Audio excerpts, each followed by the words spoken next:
because one can't help themselves. A little quick one on the Safe Salem tax. It is going to the ballot, and it has been certified by Marion County to be eligible for the ballot this November. That means we have the opportunity to decide if we want to vote the tax in, and that gives the money to the city to fund. Currently, its priorities being the fire department at 6 million, houseless services about 9 million, and the police at 10 million. Safe Salem is being touted as the tax to improve services, improve access to our community to a safer place, right? But it's continuing to fund services, programs, and departments that no longer are able in their capacity or even in the way that they're supposed to serve, to give us the outcomes we want as a community. And that's the trouble we're having here, is we continue to want to fund those departments, and they are ill-equipped for the task at hand. We saw from the Salem Reporter that we're having trouble finding, so Marion County has money from the state to form a mobile crisis response team that will cover Marion County. There's limitations in that because obviously Salem is split between Marion and Polk County. That would not serve citizens in Polk County, and so Salem would still have to continue to pursue another form of a mobile crisis response team that would cover all of Salem. That being said, Marion County is having difficulty hiring because they don't pay, they don't want to pay workers a fair wage, is what it comes down to. It's really interesting when we talk about Salem being safe, we often do it in the lens of like the police. However, we never really talk about what as citizens we have to offer in that solution. That's what the idea of the mobile crisis response team that's the idea behind the compassionate care that we give to people who are houseless, who we try to set up addiction services. We are seeing some of the underpinnings of what can be a large move to a more compassionate way to serve our city and really deal with what is really a large and growing humanitarian crisis when it comes down to it. It's brought on by a lot of systems of oppression, of capitalism, of those things that are cause aches and pains, but not only on the individual, but as a community. And we're seeing people suffer because they're not able to keep up. They're not able to get the services or the social safety net that they need to move forward in what is a grind. I mean, that the reality is, to survive, you need to work. We don't often provide enough services to catch people beforehand or provide the support they need. And so medical costs become a financial burden, not receiving the type of care that you need. There's so many ills in society. And so then we decided as a community instead to then spend our money on largely the police at 33% of the budget, and the fire department at 27% of the budget. With the police, the problem there is, first of all, what they're selling you is that Salem is a more dangerous place. We've gotten 26,000 more residents. Basically, they said a city the size of Woodburn moved in, and the police staffing hasn't gone up. Well, part of it is they haven't filled the staffing, so they have open positions that are already funded through the current budget. But in addition, they would, if they got all the increases they wanted, including through the tax, it would mean about an 18% increase in the size of the department as it stands. And so we're not even talking about cutting their budget. We're looking to add more officers. And that comes at, it's really interesting because we're willing to pay entry-level police officers with nothing more than a high school degree and police training.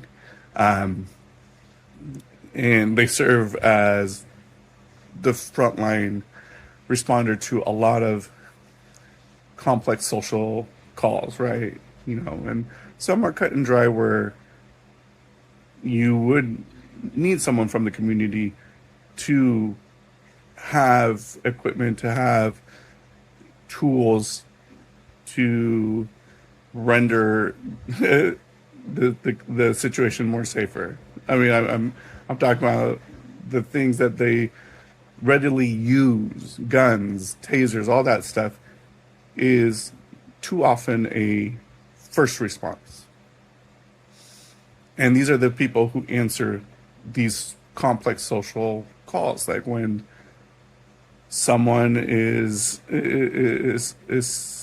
suffering under fear, we certainly can send people to secure them and make sure that they're okay. But when someone is going through a mental health crisis and their family calls you in and asks for your help and someone ends up dead, and that's telling me that these aren't the people to answer those calls. So we know what we want, what we need, and the reality is we need to fund it even more. I mean, if we're going to ask for more money from our citizens, we need to fund it more towards things that actually bring resolution and outcomes that we need. It seems simple enough, and I understand I'm oversimplifying a lot of these complex issues, but it's sometimes getting people in the room together and let's figure this out. I mean, stick you guys in the room as leadership between Marion County and the City of Salem. Let's spend 2 weeks together, figure this out. As we talk about the police response, we also have to pay attention to what's happening at the Salem Fire Department. They're growing bigger and they're looking to reduce their response times. And I think that's a laudable goal. We want someone in an emergency response respond quickly with the knowledge and the help and assistance we need in an emergency.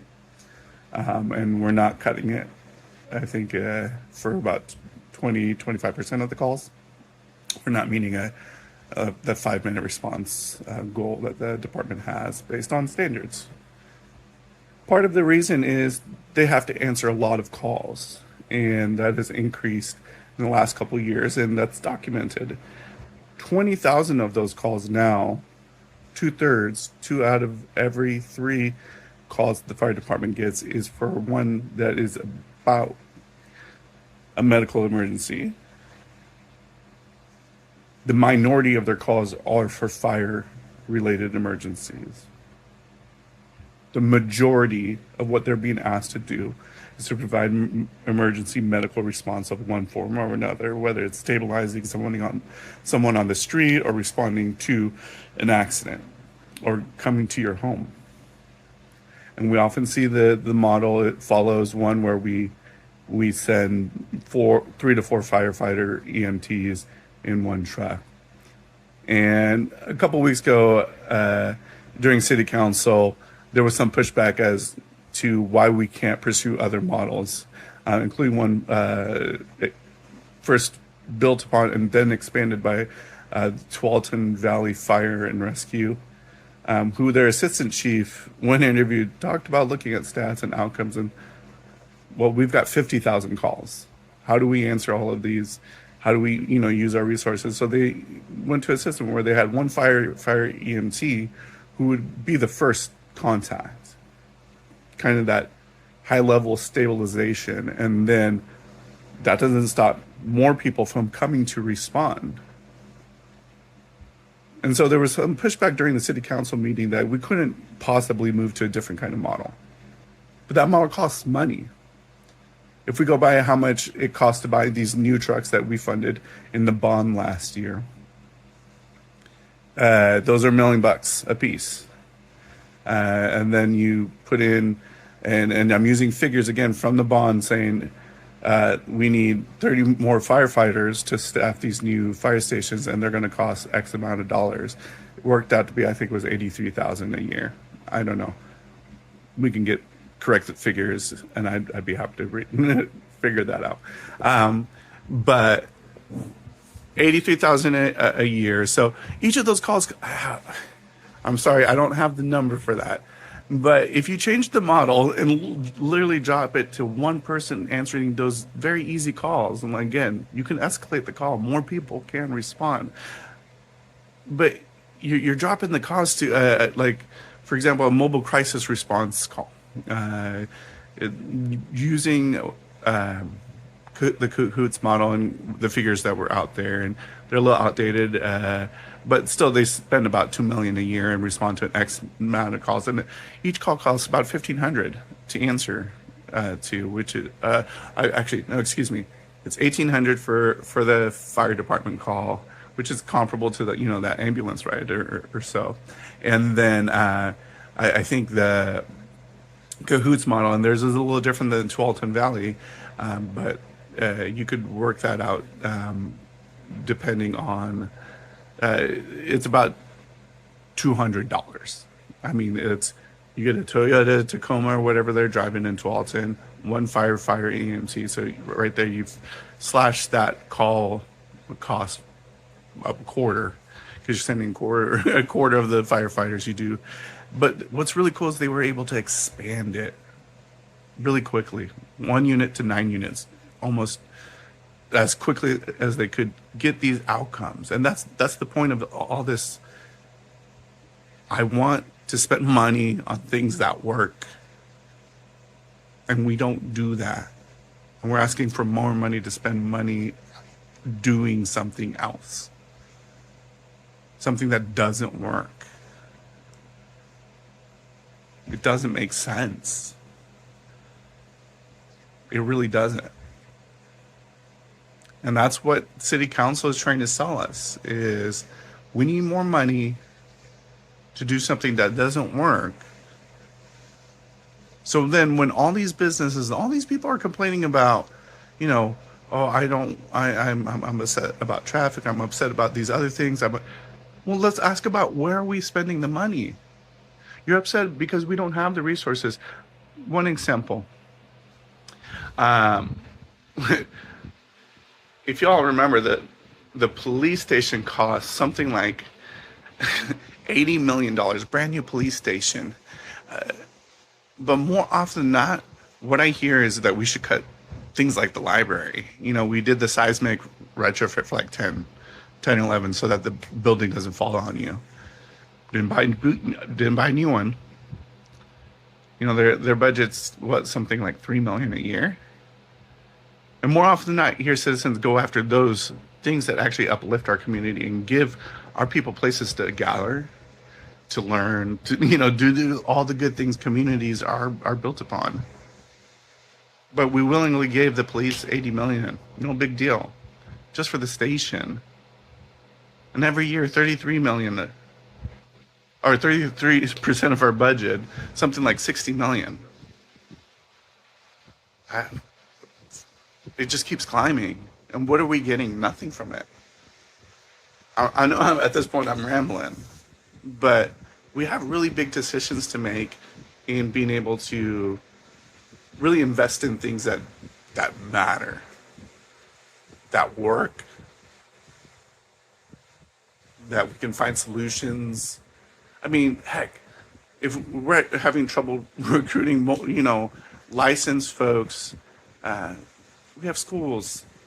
Let's really think outside this box. I mean, Jesus, what does it take for change here? What does it take to actually want to see it get better? Too often it's, you're selling me shit. Save Salem tax? No. Unless you can tell me we're going to do something better, we're going to put the money somewhere else. And things that actually work. I mean, of all people that we're also complaining about, it is the people who are providing household service who can give you the statistics. Now, we can definitely always be mindful of who we are partnering with, investing in, and growing our ability to care for every member of our community. That's reasonable, and I think that often occurs, and that's often challenged. And so, for good measure, there is accountability there. There are outcomes. So that's what we're trying to invest in, is the outcomes that work for Salem. And we're not seeing that. Anyway, thanks for my ramble.